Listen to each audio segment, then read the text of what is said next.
Hello friends, welcome to our channel. Students, today we shall solve Unit 3 link lesson Gopal and the Hilsa Fish of Class 7 English Workbook for Haryana Board. Students, आज हम class 7 workbook unit 3 link lesson Gopal and the hilsa fish करेंगे। आइए start करते हैं। A, read the passage and answer the following question. For a long time it was thought that sharks ate people by choice.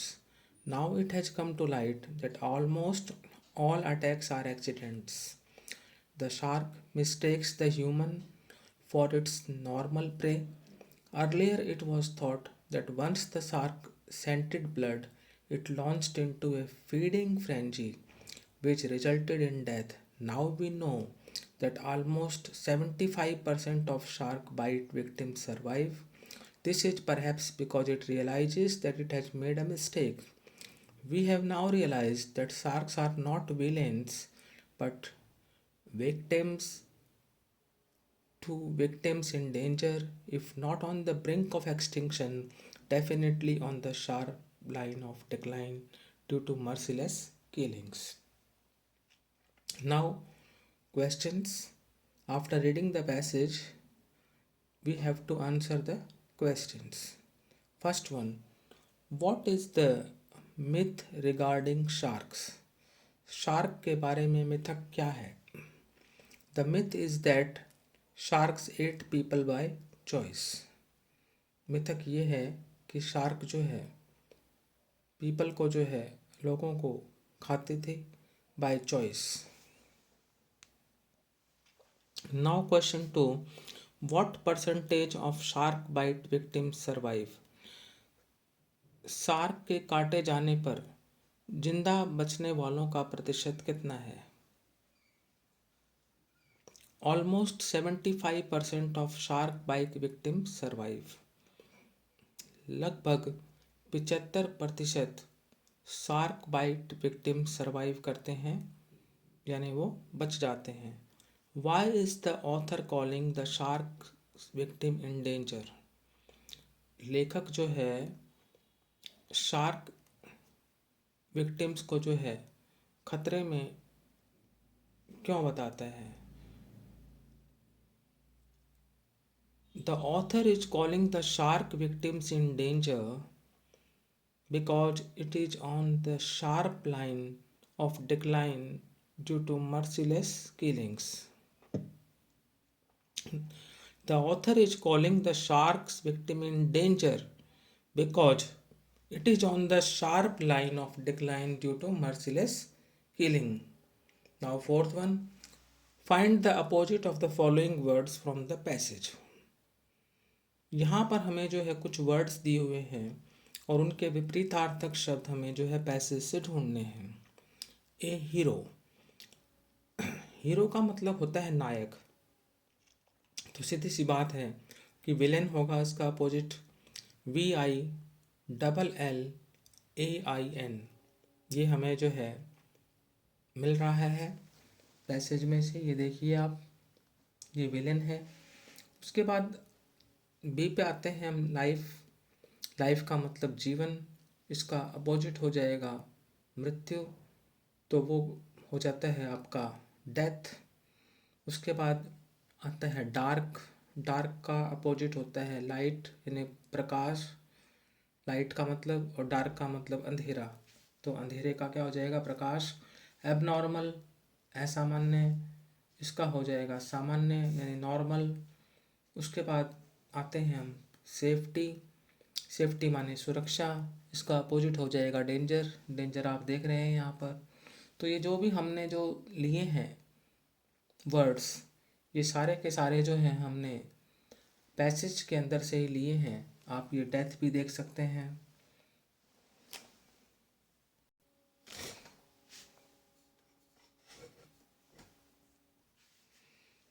इसी तरह से आप light भी देख सकते हैं, नॉर्मल भी देख सकते हैं. तो हीरो का विलेन ये हमने अंडरलाइन कर रखा है. उसके बाद लाइफ का डेथ, ये भी अंडरलाइन किया हुआ है। डार्क का लाइट, ये भी अंडरलाइन किया हुआ है। एबनॉर्मल का नॉर्मल, ये भी अंडरलाइंड है। और सेफ्टी जो है डेंजर, ये भी जो है अंडरलाइंड है। यानी जो अपोजिट वर्ड्स हैं ये हमने पैसेज में से ही लिए हैं, ताकि आपको पता रहे स्टूडेंट्स कि ये जो अपोजिट वर्ड्स हैं ये हमने पैसेज से लिए हैं, इसीलिए मैंने यहाँ पर अंडरलाइंड भी कर दिया है। Now working with language vocabulary. Frenzy, frenzy का मीनिंग होता है स्टेट ऑफ ग्रेट एक्टिविटी और स्ट्रॉन्ग इमोशंस। तीव्र संवेग या ग्रेट एक्टिविटी की दशा, स्थिति। A, match words from the text with their meanings. अब आपको क्या करना है, यहाँ पर वर्ड्स को मैच करना है टेक्स्ट से विद देयर मीनिंग्स। फर्स्ट है आपका डाउनकास्ट, सेकंड है डिसग्रेसफुल, थर्ड है मिस्टेक, फोर्थ है क्रेजी और फिफ्थ है चैलेंज। तो स्टूडेंट्स, और जो दूसरे में दे रखे हैं आपको, A, someone who attempts to be united with God through prayer. B, ask someone to prove something. C, stupid और स्ट्रेंज। डी, सैड और डिसअपॉइंटेड। ई, वेरी बैड और अनएक्सेप्टेबल। तो स्टूडेंट्स, यहाँ पर मैंने जो है इनको मैच किया हुआ है और लिख भी रखा है कि कौन सा 1 के साथ जाएगा, कौन सा 2 के साथ, 3, 4, 5, इस तरह से आपको समझ में आ जाएंगे। तो डाउनकास्ट का मतलब होता है सैड या डिसअपॉइंटेड, उदास या निराश। तो डाउनकास्ट का होगा सैड और डिसअपॉइंटेड। सैड और डिसअपॉइंटेड के आगे मैंने 1 लिखा हुआ है। उसके अलावा मैचिंग भी की हुई है। सेकंड है डिसग्रेसफुल। डिसग्रेसफुल का मतलब होता है बहुत खराब या अस्वीकार्य, तो हो जाएगा वेरी बैड और अनएक्सेप्टेबल। तो वेरी बैड और अनएक्सेप्टेबल के आगे मैंने 2 लिखा हुआ है, तो ये जाएगा आपका डिसग्रेसफुल के साथ। फिर आते हैं मिस्टेक पे। मिस्टेक का मीनिंग होता है someone who attempts to be united with God through prayer. कोई जो भगवान से यूनाइटेड होने का प्रयास करता है प्रार्थना के द्वारा। तो someone who attempts to be united with God through prayer, इसके आगे 3 लिखा हुआ है, ये जाएगा मिस्टेक से। क्रेजी, क्रेजी का मतलब होता है स्टूपिड और स्ट्रेंज, मूर्ख या अजीब। तो 4 लिखा हुआ है, ये जाएगा क्रेजी के साथ, स्टूपिड और स्ट्रेंज। और फिफ्थ है चैलेंज।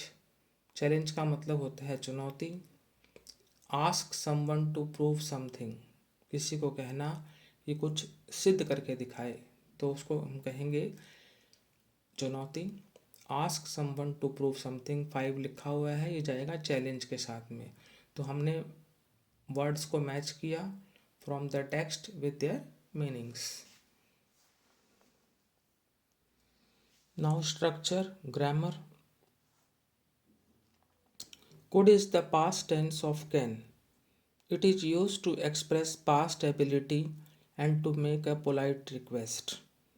जो could है वो can का past tense है। इसका प्रयोग past ability के लिए होता है, यानी भूतकाल की योग्यता, जो योग्यता आपके पास भूतकाल में थी।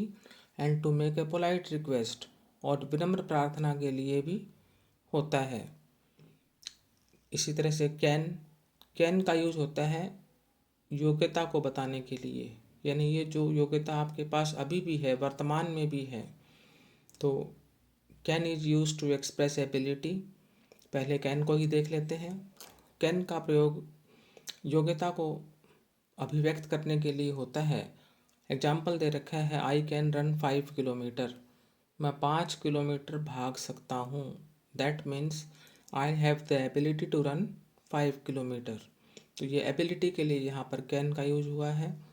मैंने आपको कुड का रूल समझा दिया था कि could is the past tense of can. It is use to express past ability and to make a polite request.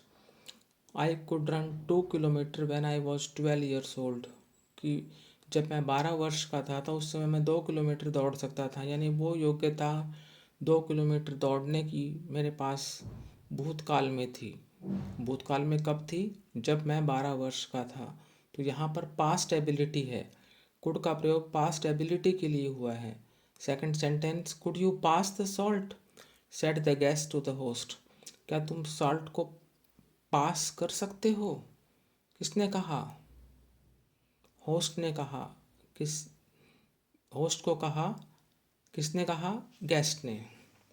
Could you pass the salt, said the guest to the host.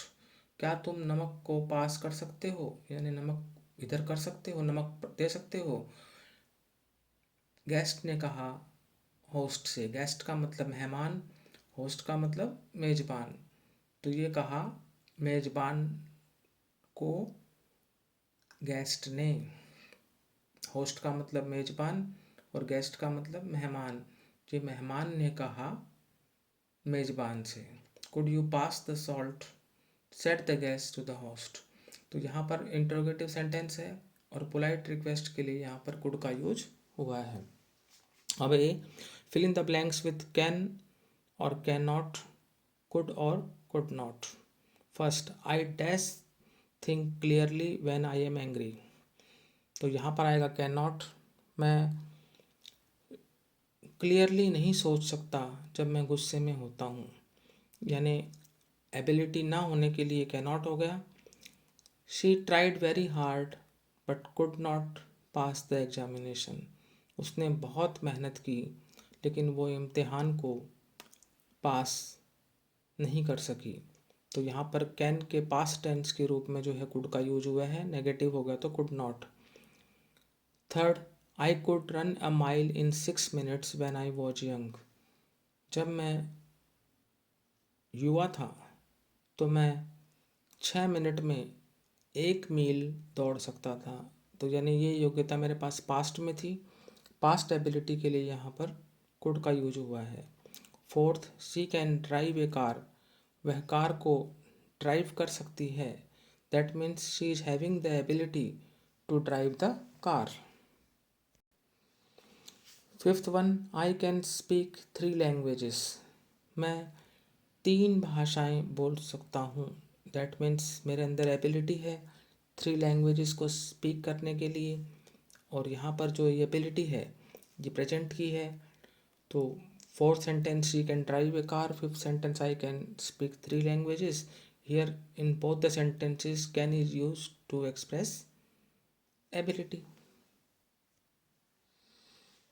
Now dictionary practice, arrange the following words in alphabetical order. निम्नलिखित words को जो है हमें alphabetical order में जो है arrange करना है। तो स्टूडेंट्स डिक्शनरी के अकॉर्डिंग जो हमें करना है, मैं आपको सिर्फ ऑर्डर बता देता हूँ। आप डिक्शनरी के अनुसार देखेंगे तो आपको पता है कि सारे वर्ड्स यहाँ पर एस से शुरू हो रहे हैं। लेकिन फिर सबसे पहले क्या आता है? ए। एस के बाद ए का आएगा, ए का है नहीं। फिर बी, बी का भी नहीं है। फिर सी, सी का भी नहीं है। फिर डी, डी का भी नहीं है। फिर कहाँ से स्टार्ट हो रहे हैं? आपके ई से। इसी तरह से आप चलते जाइए, ई, F, ji, H, I, J, K, L, M, N, O, P, Q, R, S, T, U, V. इस तरह से आप चलते जाएंगे तो जो है आपको समझ में आता जाएगा कि कौन सा जो वर्ड है जो पहले आएगा। तो फर्स्ट में आएगा स्टूडेंट सीजन, सेकंड में आएगा सी, थर्ड में आएगा सीम, फोर्थ में सीक सीन, फिफ्थ में शेवन, सिक्स्थ में साइलेंट, सेवन्थ में सिंग, एट्थ में जो है आएगा आपका स्मियरिंग, नाइन्थ में आपका जो आएगा सोल्ड, टेंथ में समथिंग, 11th में सॉरी, 12th में सोल, 13th में स्पोकन, उसके बाद जो है 14th में स्टार्टेड, 15th पे जो है स्टॉप और 16 पे जो है स्ट्रेंजली। तो ये रहेगा आपका अल्फ़ाबेटिकल ऑर्डर। तो स्टूडेंट्स आज हमने क्लास 7 आपका जो है यूनिट 3 को जो है सॉल्व किया है। यदि आपको हमारा वीडियो अच्छा लगा तो इसे लाइक करें, शेयर करें, हमारे चैनल को सब्सक्राइब करें। Thank you.